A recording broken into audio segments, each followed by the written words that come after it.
بسم اللہ الرحمن الرحیم۔ السلام علیکم۔ حضرت موسیٰ علیہ السلام کے اللہ تعالیٰ سے 7 سوالات۔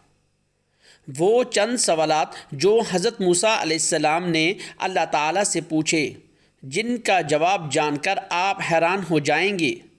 وہ سوال یہ تھے کہ یا اللہ، آپ نے انسانوں کو کیوں پیدا کیا؟ یعنی کہ آپ نے اتنی ساری مخلوقات کو کیوں پیدا کیا؟ اور اگر پیدا کیا تو پھر انہیں مار کیوں دیتے ہو؟ یعنی ان کو موت کیوں دیتے ہو؟ تو حضرت موسیٰ علیہ السلام کے سوال کا جواب اللہ تعالیٰ نے جو دیا، اس کو سن کر آپ بھی حیران اور پریشان ہو جائیں گے۔ جیسا کہ آپ سب جانتے ہیں کہ حضرت موسیٰ علیہ السلام اللہ تعالیٰ سے ہم کلام ہوا کرتے تھے، یعنی اللہ تعالیٰ سے بات کیا کرتے تھے۔ اکثر حضرت موسیٰ علیہ السلام کوہ طور کی پہاڑی پر جا کر اللہ تعالیٰ سے بات کیا کرتے تھے۔ اس وقت اللہ تعالیٰ نے آپ علیہ السلام کو اتنی ساری حکمتیں اور اتنی ساری صفات عطا فرمائیں جو ہر انسان کے لیے بہت ہی بڑی نصیحت اور زندگی صحیح طریقے سے گزارنے کے لیے بہت ہی فائدہ مند ہے۔ ایک مرتبہ حضرت موسیٰ علیہ السلام نے اللہ تعالیٰ سے سوال کیا، اے اللہ، آپ لوگوں کو پیدا کرتے ہو اور پھر ان کو مار دیتے ہو، اس میں آپ کی کیا حکمت ہے؟ یعنی کہ آپ ایسا کیوں کرتے ہو؟ تو یہ سن کر اللہ تعالیٰ نے حضرت موسیٰ علیہ السلام کو حکم دیا کہ اے موسیٰ، تم کھیتی بو دو۔ حضرت موسیٰ علیہ السلام نے اللہ تعالیٰ کے حکم سے کھیتی کو بونا شروع کیا۔ کچھ دنوں کے بعد جب وہ کھیتی تیار ہو گئی تو حضرت موسیٰ علیہ السلام نے اسے کاٹ دیا۔ تو یہ دیکھ کر اللہ تعالیٰ نے حضرت موسیٰ علیہ السلام سے فرمایا، اے موسیٰ، تم نے خود ہی کھیتی بوئی اور پھر تم نے خود ہی اسے کیوں کاٹ دیا؟ یہ سن کر حضرت موسیٰ علیہ السلام نے عرض کیا، یا اللہ، کھیتی میں اس میں دانہ اور بھوسا تھا اور دونوں کو ملا جلا کر رکھنا مناسب نہیں تھا، اس لیے حکمت کا تقاضا یہی ہے کہ ان دونوں کو جدا جدا کر دیا جائے۔ یہ سن کر اللہ تعالیٰ نے حضرت موسیٰ علیہ السلام سے پوچھا، اے موسیٰ، تم نے یہ عقل کہاں سے حاصل کی؟ تو حضرت موسیٰ علیہ السلام نے کہا، اللہ تعالیٰ سے عرض کیا، یا الہی، میری یہ دانشمندی اور عقل سب آپ نے ہی عطا کی ہے۔ یہ سن کر اللہ تعالیٰ نے فرمایا، اے موسیٰ، پھر یہ دانشمندی مجھ میں کیوں نہ ہوگی؟ اے موسیٰ، دیکھو، انسانوں کی روحیں 2 قسم کی ہوتی ہیں، ان میں ایک گروپ پاک ہے اور ایک ناپاک، اور ہر انسان جسم ایک رتبے کے نہیں ہوتے۔ کسی کے جسم میں موتی کی طرح باغ روح ہے تو کسی کے جسم میں گنج کی پونچھ کی طرح روح موجود ہوتی ہے۔ ان روحوں کو بھی ٹھیک اسی طرح سے ایک دوسرے سے علیحدہ کرنا مناسب ہے، یعنی کہ جدا جدا کرنا ضروری ہے۔ جس طرح سے تم نے گندم کو بوسے سے الگ کر دیا ہے تاکہ جو نیک روح ہوتی ہے وہ جنت کو چلی جائے اور جو بری روح ہوتی ہے وہ دوزخ میں چلی جائے۔ اے موسیٰ، یہ تو انسان کو ماننے کی حکمت تھی، اور انسان کو پیدا کرنے کی حکمت یہ ہے کہ ہماری صفات کا اظہار ہو جائے۔ حدیث قدسی میں ہے کہ اللہ تعالیٰ ارشاد فرماتا ہے کہ میں ایک پوشیدہ خزانہ تھا، اس لیے میں نے چاہا کہ میں پہچانا جاؤں، اس لیے میں نے مخلوق کو پیدا کیا، میں نے انسانوں کو پیدا فرمایا۔ اے موسیٰ، انسان کے جسم میں جو موتی ہے اس کو کبھی ضائع نہیں کرنا چاہیے بلکہ اس کی حفاظت کرنی چاہیے۔ تو یہ حکمت کتنی بڑی ہے کہ اللہ تعالیٰ انسانوں کو کیوں پیدا کرتا ہے اور پھر ان کو مار کیوں دیتا ہے۔ اس بات کا خلاصہ خود اللہ تعالیٰ نے کر دیا ہے، اور ساتھ میں اس واقعے سے ایک بہت بڑا سبق ملتا ہے کہ اللہ تعالیٰ نے اس قدرتی نظام میں ڈھیروں صفات رکھی ہیں، اور جو ڈھیروں وجوہات ہیں جسے کوئی انسان بھی نہیں سمجھ سکتا۔ اسی لیے ہمیں کبھی بھی اللہ تعالیٰ سے کوئی سوال نہیں کرنا چاہیے، کیونکہ یاد رکھیں، اللہ جو بھی کرتا ہے بہتر کرتا ہے، اور اللہ کے ہر کام میں کوئی نہ کوئی حکمت ضرور ہوتی ہے۔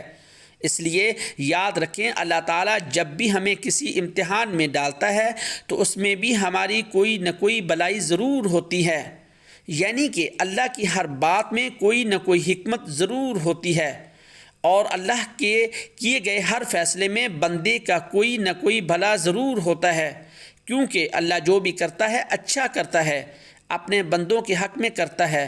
اسی طرح حضرت موسیٰ سے 7 سوال کیے۔ ان میں سے پہلا سوال تو یہ تھا کہ حضرت موسیٰ نے اللہ تعالیٰ سے پوچھا، اے میرے رب، تیرے بندوں میں سب سے زیادہ متقی، نشانی ڈرنے والا اور پرہیزگار کون ہے؟ اللہ تعالیٰ نے ارشاد فرمایا، وہ شخص جو اللہ تعالیٰ کا ذکر کرتا ہے اور اس کو بھولے نہیں، یقیناً اللہ سے ڈرنے والا وہی شخص ہوتا ہے جو صرف مسجد کے اندر ہی نہیں بلکہ مسجد کے باہر بھی اللہ کو یاد رکھے، یعنی کہ عام معاملات، غمی اور خوشی میں بھی اللہ کو نہ بھولے بلکہ ہر قدم اللہ کی رضا کے مطابق ہی اٹھے۔ دوسرا سوال حضرت موسیٰ علیہ السلام نے پوچھا، اے میرے رب، تیرے بندوں میں سب سے زیادہ صحیح راستے پر کون ہے؟ اللہ تعالیٰ نے ارشاد فرمایا، جو خطاط کے راستے پر چلے، اللہ تعالیٰ نے اپنے نبی کو بھیج کر اور اپنی کتاب کو اتار کر ہدایت کے راستے کو صاف صاف دکھا دیا۔ اسی لیے ہم سب کو قرآن اور حدیث کا جھنڈا لے کر ہدایت کے راستے پر چلنا چاہیے۔ تیسرا سوال حضرت موسیٰ علیہ السلام نے پوچھا، اے اللہ، تیرے بندوں میں سب سے زیادہ جاننے والا عالم کون ہے؟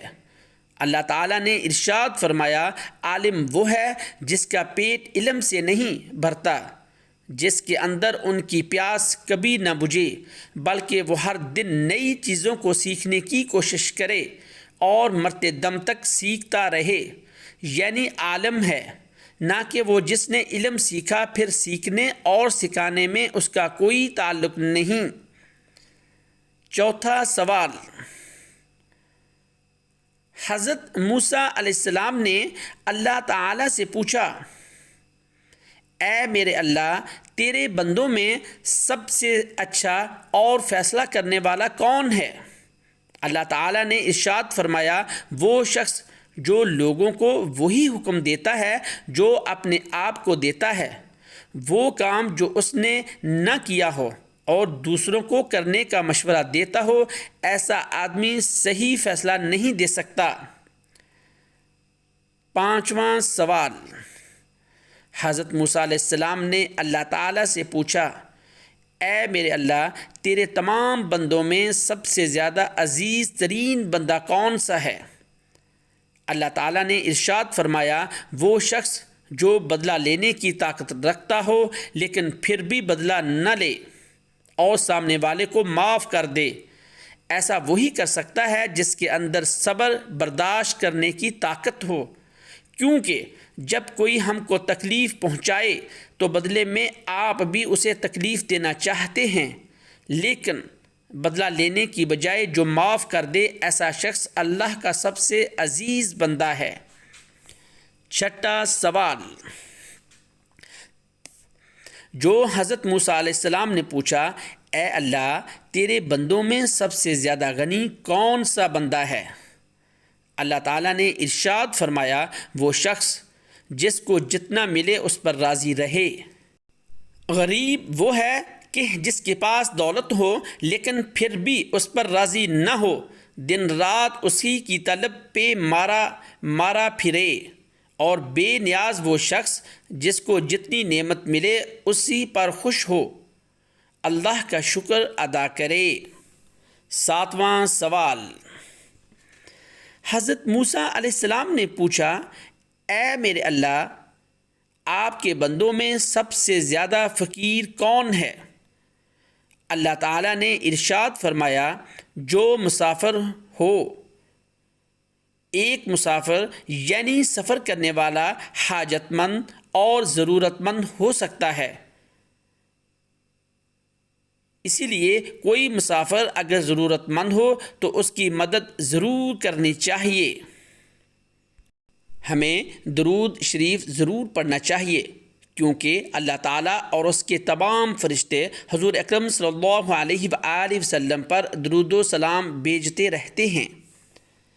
درود شریف، اللہم صلی علی محمد وعلی آل محمد کما صلیت علی ابراہیم وعلی آل ابراہیم انک حمید مجید۔ اللهم بارك على محمد وعلى آل محمد كما باركت على إبراهيم وعلى آل إبراهيم إنك حميد مجيد. بسم الله الرحمن الرحيم. قل هو الله أحد الله الصمد لم يلد ولم يولد ولم يكن له كفوا أحد. صدق الله العظيم.